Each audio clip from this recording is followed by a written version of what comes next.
কি গো? কি? আজকে মনসা পুজো আছে।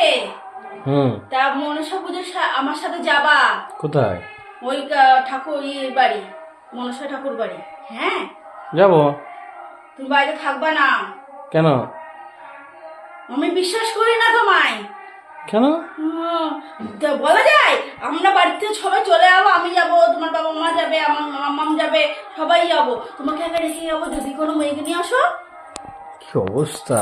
আমি তোমার বিশ্বাস করি না, আমার সাথে যাবা, ঠিক আছে? সন্দেহ করার একটা লিমিট থাকে তো। আমি কাউকে বিশ্বাস করি না, আর এখনকার যে ছেলে পেলে ওদেরকে তো আরোই বিশ্বাস করি না। তুই কটা ছেলেকে 4টার সময় রেডি হয়ে থাকবা, তুই কটা আমি বাড়ি তালা মেরে দিয়ে যাবো। তুই কটা ছেলেকে দেখেছো জীবনে? সব পৃথিবীর 99% ছেলেই খারাপ, 1% একটু ভালো হতে পারে। ওই 1%-এর মধ্যে আমি আছি। তুমি পড়ো না, আমি তোমার বিশ্বাস করি না, বুঝেছো? যেটা বললাম সেটা করবা। আমি যে কি করবো, আমি নমস্কার করে চলে আসবো, ঠিক আছে? না, আমি যাব, ব্যাস, তুমি আমার সাথে যাবা। এটাই শেষ কথা। আমি যাব না। তুমি যাবা। বকো না।